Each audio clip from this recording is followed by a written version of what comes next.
여러분 안녕하십니까? 방터바에 잘 오셨습니다. 마태복음 22번째 시간입니다. 오늘은 마태복음 5장 27절부터 32절까지를 여러분과 함께 생각하겠습니다.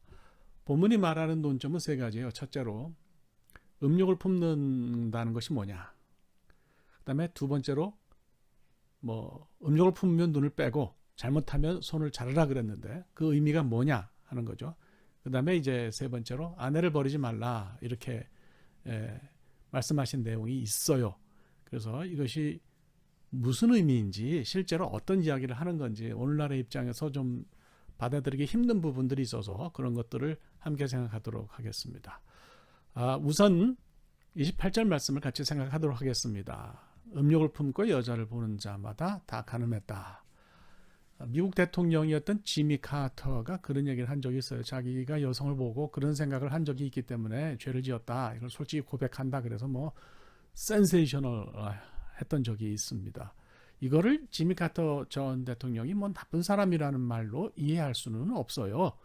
오히려 공개적으로 그런 말을 할 정도로 자기 자신에게 엄격하고 아주 순수하게 신앙생활을 해온 그런 사람이었다는 느낌을 주는 해프닝이었습니다. 제가 생각할 때는 본문을 평범한 남자들을 나쁜 사람 만드는 쪽으로 이해해서는 좀 곤란합니다. 모든 사람들이 다 성추행할 수 있는 가능성을 안고 있다. 모든 남자들이 다 그렇다. 막 그런 시각으로 본문을 보는 걸로 해석하면 좀 곤란해지죠. 성추행은 문제입니다. 그건 나쁜 거죠. sexual harassment라고 그렇게 영어로는 이야기를 하죠. 한국에서 그 지방 자치단체장들이 성추문을 벌려가지고 나라가 시끄럽습니다. 또 뉴질랜드랑도 외교부 직원이 그랬냐 안 그랬냐 해가지고 지금 복잡해요. 어느 나라는 권력을 쥔 사람들이 이제 그런 모습 보이는 것이 문제가 되죠. 미국도 빌 클린턴 그 전 대통령 때문에 아주 고약했던 적이 있어요. 우리가 다 그 기억을 합니다. 성추행 그러면 이제 개념이 좀 주관적이긴 해요. 그러니까 상대방이 어떤 성이든지 남성이든지 여성이든지 주관적으로 불쾌하게 느끼면 그게 이제 성추행이 될 수가 있는 거죠. 그러니까 아예 다른 사람에게 불쾌감을 줄 수 있거나 빌미가 될 만한 행동은 하지 않는 것이 맞는 것 같습니다. 이게 성인지 감수성을 높여야 된다는 이야기로도 이해가 되는 것 같아요. 그건 그런데 성추행은 나쁜 것이고 성범죄는 저지르지 말아야 하는 것인데 중요한 것은 본문이 이런 성추행에 관한 문제를 하는 건 아니라 문제에 관한 이야기를 하는 건 아니라는 사실입니다. 이런 거죠. 어떤 여성이 텔레비전에 나오는 걸 봤는데 남자들이 이쁘다 사귀어봤으면 좋겠다 이런 생각을 하면 그게 다 음욕을 품는 거니까 그게 죄가 되는 거니까 눈을 빼라 이렇게 이런 이야기를 한 걸로 들으면 곤란한 거죠. 음욕을 품는 사람이라고 하는 것은 무슨 뜻일까요? 본문에서 정확한 이해를 찾자면 성적으로 문란한 생활을 하는 사람을 일컫는 그런 표현입니다. 눈으로 보면서도 그런 생각을 할 정도면 실제 삶이 어떻겠냐 하는 얘기죠. 그러니까 아무나 못 지나가는 사람이나 어떤 여성이나 보고서 그런 생각을 한다면 그건 정상이 아닌 거죠. 그래서 음욕을 품는 사람이라고 하는 것은 삶이 잘못 오리엔티드 된 사람, 성적으로는 잘못 이렇게 오리엔트가 된 사람을 일컫는 표현으로 여러분들이 이해하시는 것이 맞겠습니다. 그래서 이 부분을 너무 확대하면 좀 곤란해질 것 같아요. 그렇게는 하지 않으시기를 바랍니다. 그러니까 여성을 쳐다만 봐도 그 사람은 악당이다 이렇게 해석하는 것은 온당하지 않은 거죠. 그런 행동이 긍정적이건 아니건 그런 문제를 떠나서 그런 것을 언급하는 말씀은 아니란 내용입니다. 그래서 오늘 본문 말씀의 정확한 의미는 삶에서 성적으로 문란한 모습이 있으면 그걸 내어다 버리라고 하는 것이 예수님 말씀이에요. 예컨대 이제 매매춘을 둘 수가 있는 거죠. 성경적으로 이야기하면 창기에게 습관적으로 가는 그런 생활을 하는 사람.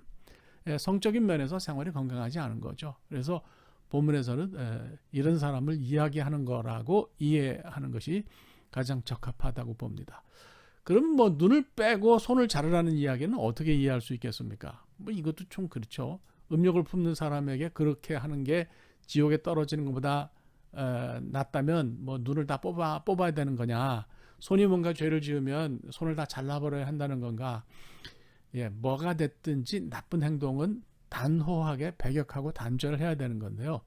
그렇다고 해서 본문이 이런 사람들에게 실제로 이런 행동을 하라고 하는 것은 아닙니다. 그런 처벌을 하라고 하는 건 아니에요.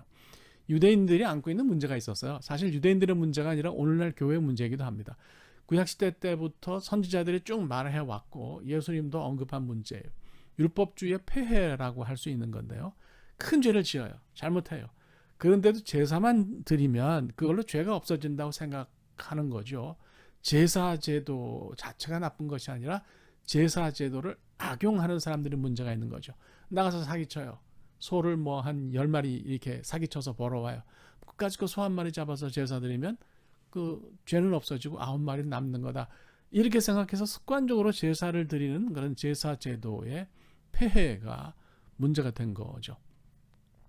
잠언 미드라시를 보면 거기 그런 얘기가 있어요. 한 손이 선한 일을 했다고 해서 나쁜 일을 한 다른 손이 깨끗해지진 않는다. 그러니까 내가 왼손으로 죄를 지었어요. 그렇죠? 이 죄를 없애기 위해서 오른손으로 선한 일을 하면 그러면 그게 없게 되는 거냐, 잘못한 죄가 없어지는 거냐, 그건 아니라는 겁니다. 한 손으로 자선을 행했다고 해서 다른 손이 지은 죄가 없어지는 건 아니에요. 이 말씀은 무슨 얘기냐면 뭐 눈을 빼라 손을 자르라고 하는 얘기는 실제로 삶을 바꾸라는 말씀입니다. 습관적으로 제사 드리거나 해서 문제를 해결할 생각하지 말고 실제로 삶을 바꾸라. 말만 한다든지 종교적인 행동으로 해결하려고 하지 말라. 그런 얘기예요. 아이고 교회 나오는 사람들 가운데 뭐 선한 사람들도 있지만 아닌 사람들도 많아요. 예. 그런데 나와서 뭐 그냥 일주일 동안 나쁘게 살고 주일날 나와서 예배 드리면서 눈물 흘리고 뭐 이게 헌금하고 그러면 죄가 없어지는 거냐? 그런 거 아니라고 주님께서 말씀하신 거죠. 자, 또 좀 다른 관점으로 본문을 볼 필요가 있는데요. 아주 획기적인 말씀이죠. 고대 이스라엘에서 이제 성적인 문제로 재판이 벌어지면 일방적으로 여성이 고통을 당했어요. 검은 옷을 입히고 거룩한 물 그리고 성전 흙 잉크를 섞은 물을 이게 마시게 하고 어떤 결과가 오는지를 봤어요. 아프면 여성에게 문제가 있는 거고 뭐 아프지 않으면 문제가 없다는 식이었던 거죠. 무슨 마녀사냥 비슷했습니다. 문제는 남자에 관해서는 말이 없었다는 사실입니다. 이건 불평등하다고 주님께서 말씀하시는 거예요. 그래서 예수님이 본문에서 남자를 언급하신 것은 대단히 이례적이고 획기적인 말씀입니다. 그러니까 이런 문제는 남녀를 가리지 않고 평등한 차원에서 행해야 한다고 말씀하신 걸로 이해할 수 있어요. 에스엔의 규례를 보면 모세율법과 달리 남녀 모두 이런 문제에 있어서 같은 기준으로 판단해야 한다고 이야기합니다. 예수님 말씀도 뭐 이런 관점이죠. 그래서 이혼 문제도 이런 관점으로 봐야 합니다. 남자가 뭐 가정의 책임 안 지고 뭐 막 폭력적으로 하고 뭐 이렇게 해도 여성은 고대 그 이스라엘 여성은 이혼을 요구할 권리가 없었어요. 뭐 맞아 죽어도 그걸 요구할 권리가 없었어요. 반면에 남성은 여성이 마음에 안 들면 자기 마음대로 그냥 마음에 안 든다는 이유로 이혼할 수가 있었어요. 오늘 본문을 예수님이 뭐 이혼 불가, 이혼 허락 하셨다 이런 관점으로 봐서는 안 돼요. 본문은 이혼 자체에 관한 말씀이 아니고 당시 사회에서 약자인 여성을 보호하라고 하신 말씀으로 이해해야 합니다. 요즘 여성들이 보호라는 말도 싫어합니다. 뭐 당시에 그랬다는 얘기예요. 그러니까 남자가 이유 없이 그 당시에 경제적 능력이 없는 여성을 함부로 버려서는 안 된다는 말씀을 하신 걸로 이해해야 합니다. 뭐 오늘날도 그렇잖아요. 여성이 경제적인 능력이 없을 때 그런 일이 있으면 그거는 굉장히 좋지 않은 거죠. 따라서 당시 상황에서 약자인 여성이 어려움을 당하지 않고 상대적으로 강자인 남성들이 함부로 행동하지 말라고 하신 걸로 이해하면 될 것 같습니다. 그 미국의 LA 타임스에서 미국 땅에서 여성이 법과 경제적으로 남성과 동등해지려면 얼마나 걸릴까 하는 질문을 던진 적이 있어요. 대답이 1,000 years였어요. 1000년 걸린다는 얘기인데 그건 안 된다는 얘기죠. 어렵다는 얘기가 그만큼 불평등이 심각하다는 얘기예요. 그래서 같이 노력하라고 하는 그런 얘기죠. 저는 솔직히 페미니즘에 대한 이해가 깊지는 않습니다. 다만 제가 생각하는 것은 남녀는 서로 미워해야 하는 그런 적이 아닙니다. 근자에 남녀가 갈려서 서로 비난하는 건 그렇게 좋아 보이질 않아요. 하나님은 남성과 여성을 동등하게 지으셨습니다. 저는 페미니즘이 싫어하는 그 가부장제를 옳지 않다고 생각해요. 가부장제는 옳은 것이 분명히 아닙니다. 다만 남녀의 기능적인 차이까지 인정하지 않는다면 그건 좀 곤란하다 싶습니다. 인간의 가치와 권리에는 차이가 없고요. 또 없어야 하는데 기능적으로는 다르잖아요. 우리 남자들이 여성들보다 못한 면이 있어요. 아예 못나잖아요. 여성도 기능적으로 남성보다 머슬이 근육이 좀 약하잖아요. 그건 문제가 되는 게 아니죠. 뭐 요즘 성의 구별이 그 생물학적인 거냐 사회적인 거냐 해서 논쟁이 치열합니다. 그래서 뭐 성을 이야기할 때 젠더라는 표현을 쓰는데요. 저는 좀 의문이에요. 어떻게 생물학적인 구분이 없이 사회적인 구분만 가능하냐, 사회적인 젠더 성만 가능하냐 이런 생각이 들어요. 그러니까 사회에서 뭐 여성이 여자로 길러져서 여성인 게 아니고 여성으로 태어나서 여성인 면도 있는 거예요. 어쨌거나 이 시간은 이런 얘기 하는 시간이 아니니까 이쯤 하죠. 저는 이제 아이가 둘인데요. 큰애는 여자이고 둘째는 딸입니다. 예. 뭐 집안에 아내와 아이들 합쳐서 셋은 여자고요. 남자는 저 하나인데요. 그러니까 저는 여성이 사회에서 대접받고 권리를 누리면서 살기를 원하는 사람이라는 말씀을 드리는 거예요. 단지 우리 딸들이 기능적으로도 남자처럼 살아야 한다고는 생각하지 않습니다. 뭐 하여튼 제 개인적인 생각입니다. 자, 오늘 뭐 여기까지 하면 될 것 같고요.